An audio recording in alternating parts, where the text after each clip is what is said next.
Hello and welcome to another episode of Thoughts on Education, an initiative by College Dunia where we interview esteemed dignitaries of notable institutes from all across India to talk to us about their experiences and expertise in the education domain.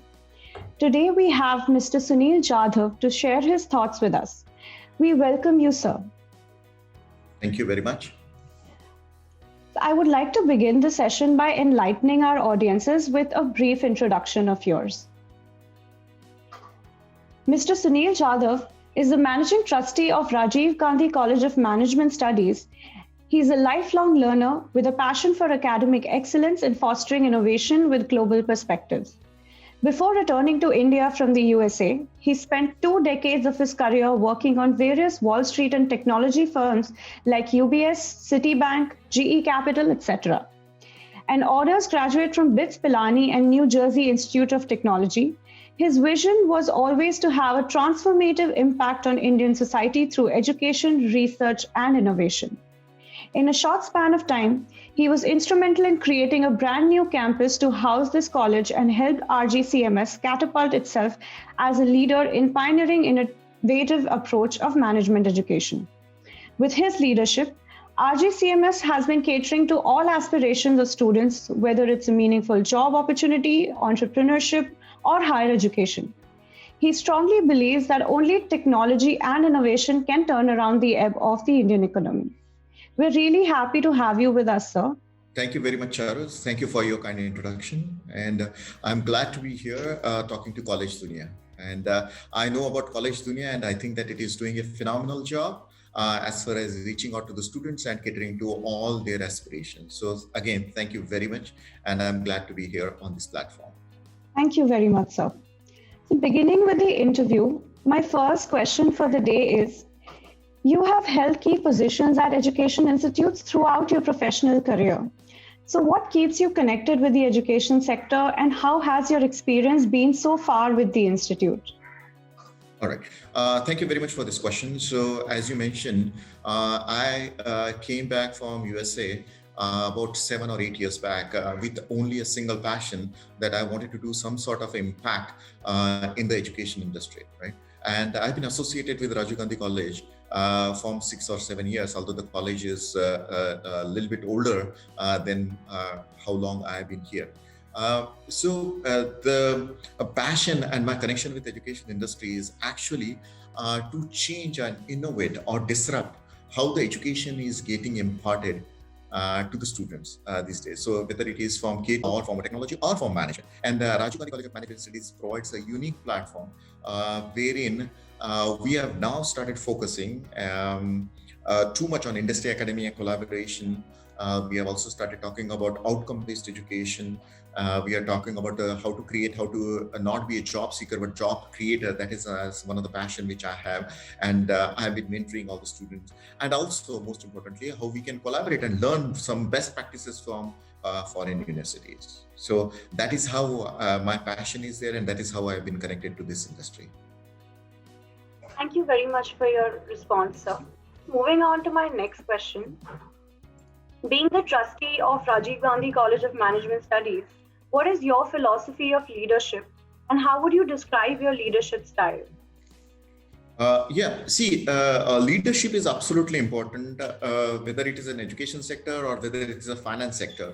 And I've been providing leadership roles in finance sector on Wall Street firms for almost like 2 decades. And I have exactly the same philosophy here. My philosophy is very simple. I'm an extremely collaborative leader. Collaboration in the sense that we solicit feedback from each and every place. But once a decision has been made, the execution is absolutely key, right? So everybody brings their own perspective, right? Like, say for example, when I talk about myself, I tell them that, my vision is 2 miles wide, but 2 inches thick.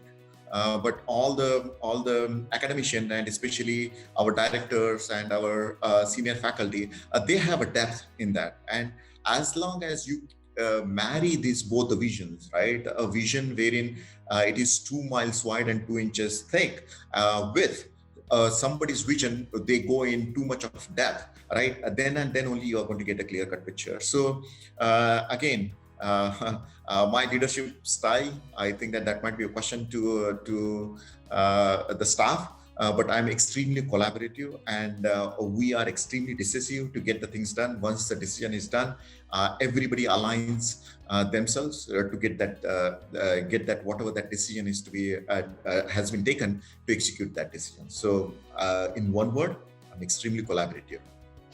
Sure, sir. It's great to know about your collaborative leadership style.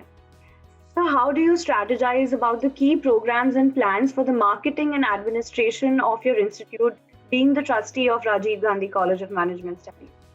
Yeah, see, again, the new era, and especially during the COVID period, I think that marketing has changed, although it was always there. But I think, especially for the brand building and marketing, we have been using social media extensively. Also during COVID period, what we started doing was that we started taking a lot of webinars to try and to connect to a lot of students and a lot of the aspiring students, wherein they wanted to know about what exactly is industry 4.0, what exactly you mean by incubation center, what do you mean by startups, what do you mean by new technology, what are the emerging technologies, what do you mean by data driven decision making, especially in the management. So those webinars actually started helping us, and even today we rely heavily on whether it is what I call it digital media and social media marketing.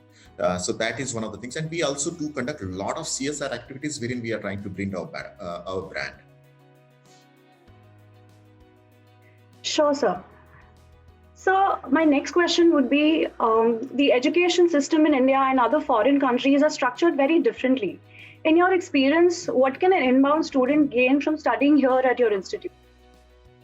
Yeah, so understand the philosophy, because I have been also educated in USA, right? So I understand the nuances between the subtle differences, or some of the major differences between Indian education system and the education system in a foreign university, especially in USA or in Europe, right? One of the key things which I noticed when I came back was that the rote learning mechanism here in India, I think that it is detrimental. It is creating a lot of workers. It is not creating a lot of leaders, right? So essentially, when we talk about concept, and when we talk about understanding, when we talk about Bloom's taxonomy, right? Most of the Indian education system is towards one of the quadrants wherein it is only knowing and understanding, right? The application and then the metacognitive levels are absolutely important, right, as far as the education system is concerned. So that is one of the messages which I want to give to, and when I talk to vice chancellors and the director of technical education or AICT chairman regarding this thing, the outcome based education becomes absolutely important. What do I mean by outcome based education? And again, I'm really glad to tell you that we are on a journey of getting our NBA, which is National Board of Accreditation, and I hope that within 6 months we will be NBA accredited institute. Why NBA? Because that is our philosophy as far as education is concerned. NBA comes from, as you know, it comes from Washington Accord, right? And it is internationally recognized. Why it is internationally recognized? Because it doesn't rely on the rote learning. It relies on outcome. What do you mean by outcome? Essentially, it means that it is not what you have been taught and what you have mucked up and what you have reproduced in your examination, but what you have learned, how you have gotten your education done, right? So that is our philosophy, and that is where I am taking Raji CMS towards, right? So that at the end of the curriculum, any student should be able to tell you what was the outcome, what was the program outcome. If I ask them that you have studied HR, right? What I would ask him is that, can you tell me 6 things, what you have learned, what you have taken away, right? And that is exactly what we are moving towards. But also, it is equally important that as far as our education system is concerned, that how you interact with the industry. See, education, whenever we are trying to have this curriculum, and unfortunately, or fortunately, Mumbai University, this curriculum is slightly behind the curve. I would not say it is outdated, but then you need to bring in these add-ons from the industry. So we focus a lot of things which is happening in the industry, like say, for example, emerging technology or emerging trends in management education. I hope that answers your question. Okay, so my next question is, how does the curriculum of Rajiv Gandhi College of Management Studies ensure the best practice of the industry? Yeah, and I think that I partially answered that in the last question. As I said, industry is very quickly moving towards a database, data, or what I would say is that data-driven decision making, right? And industry is expecting, especially for management students, to be leaders and take decisions based on the data, right? And in that, what we have been doing is that we are also collaborating with Harvard Business School online, and hopefully that is still in the pipeline. And hopefully we will be able to impart that kind of education. Also, one of the key things which we have been doing along with some of the faculty members is actually going to the industry, understanding what exactly their pain points are, and designing curriculum around that, right? So it is something which we call value add, but that is exactly our philosophy. So the student, when it graduates from RGCMS, it is not only the MBA degree which he is getting, but he will have some sort of an add-on feathers in his cap based on the industry requirements that we are going to teach them. So we have identified few sectors, sectors wherein we want to start developing our curriculum and imparting that those things to the students. All right, sir. So my next question is, any insights that you can give us into how Rajiv Gandhi College of Management Studies can be more welcoming to students of different races or economic backgrounds? Yes, and I guess that ties down to the fact what we are doing, especially with our journey towards MBA, and I think that we have inculcated that thing in our culture, right? So when you talk about different background, different races, I think one of the key things at Rajiv Gandhi College of Management Studies is that we encourage students, and there are a lot of students who come from economically backward areas. So case in point is that Rajiv Gandhi College of Management Studies is run by Jawaharlal Nehru Institute. It's a trust which has 25 different institutes, including engineering colleges and so on and so forth. So during this COVID period, we know that it is going to have a tremendous kind of economic impact on some of the students. So we started a scholarship. So Jawaharlal Nehru Institute is actually giving scholarship for economically backward students who lack of the financial funding. If they cannot take that education, we want really, really good students. And that is exactly what we are talking about, how we can get this economically backward student into the mainstream.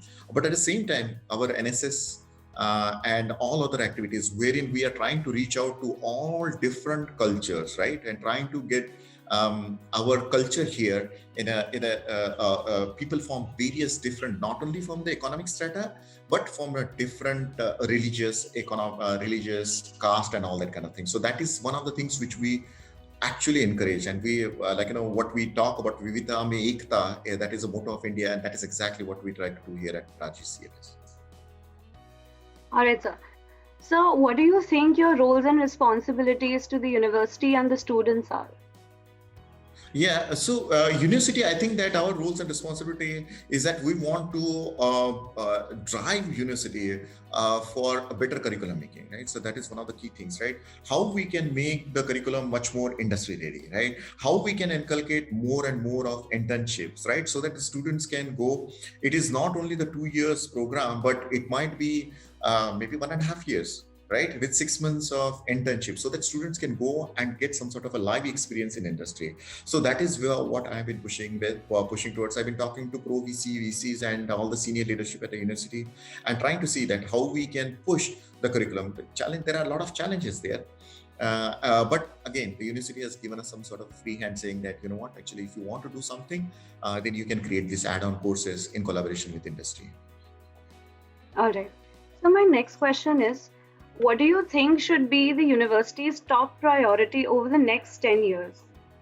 Yeah, the university's top priority. See, the thing is that right now, although people are talking about employment and placement, right? So they need to create a curriculum wherein the students are readily absorbable in the industry, lack of better word, right?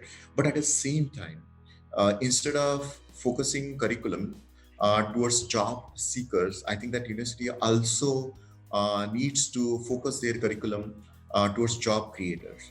So we are extremely passionate here about innovation, startup, entrepreneurship, right?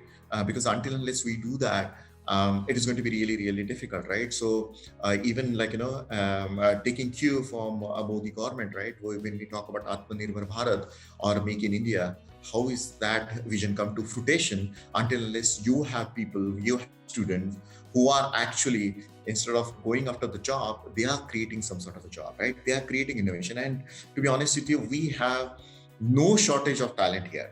It is just a matter of how university and these regulatory authorities, they can come up with a curriculum really fast so that they are one step ahead of the industry.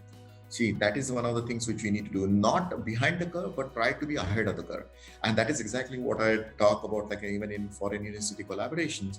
What we have seen is that the industry academia, there is a pattern of industry academia collaboration wherein whenever there is some sort of industry problem which which industry cannot solve it and they don't have that kind of resources, they should offload that problem to academia, right? And in academia, we have PhD students and we have all the students who can take that problem and come up with a solution and provide it with the industry. What a better way of industry academia collaboration than this, right? So that will be my advice to the university. Sure, sir. Moving on to my next question. So, what do you think are the greatest strengths of Rajiv Gandhi College of Management Studies? Right, our greatest strength, to be honest with you, is our dedicated and committed faculty, right? So, being the faculty member here, they have been instrumental to implement my vision, right? Without the faculty member, like a vision can be just be a pipe dream and it will not get executed. And these people, they have really taken everything, whatever we have collaboratively came up with, right? And they have taken it forward. So our students, they respect our faculty, meaning that even our alumni, they are really grateful about all the faculty and what kind of education they are getting, right? So that is, I think, if you ask me, that is one of the key strengths which we have. All right. Sir, what are some of the biggest challenges that you see, both for higher education in general and for Rajiv Gandhi College of Management Studies specifically? Right. See, the biggest challenge these days, as you can clearly see, is that the lack of interest of students, right, about education. And the reason why it is happening is because at the end of the day, if they don't value, because a lot of students, they come here just for the degree, right? And when they come and they take the degree and they don't have, meaning it is just a diploma certificate, right? That's all about it. That's all they have. And if they don't get that kind of knowledge, then they are going to fail in industry. And industry is going to get like, they are going to say that, okay, this is not what I expected. This is not the product which I expected, right? And that is one of the key challenges. And that challenge can be overcome only and only by having close ties with industry, trying to figure out what exactly are your pain points. We will create the product, meaning that if you consider education industry as a factory or as an industry rather, then our product is actually a well-educated, well-groomed student, right? So we need to make sure that they are equipped with all the tools, all the technologies and everything so that they can be productive on the day one. Industry doesn't have any kind of industry. They don't have any kind of patience to train them, right? Because they'll say that, okay, fine, you got just a piece of paper saying that you have a degree. Now what? Right? We have to still train, correct? And that is the thing which I think that is one of the major challenges. At Rajiv Gandhi College of Management Studies, one of the, meaning, of course, the branding and getting this message out has become one of the key challenges, saying that, listen, we understand the problem, we have the solution, right? And that is exactly where people like College Dunia and social media will come into the play, right? So that if the message gets to all the students and the aspiring students, that listen, we know the pain points of industry, we know the solutions, and we can groom you that way. So I guess those are the challenges of higher industry as well as RGCMS. Charu? All right, sir. So that brings me to my last question for the day. Any suggestions that you would like to give to the current youth and aspiring students? Yes, of course. Like, see, the thing is that my one single message to the youths is that do not undervalue entrepreneurship capabilities, right? You have in it, right? The entire youth, and especially I have so much confidence on Indian youth. They have talent, they have hardworking capability, right? The only thing is that they need to channelize their effort, right? And instead of seeking jobs, of course, jobs are important. I would definitely encourage them to become entrepreneurs, because I think that that is the need of the day. And I think if they focus their energy there, it is a very, very long journey.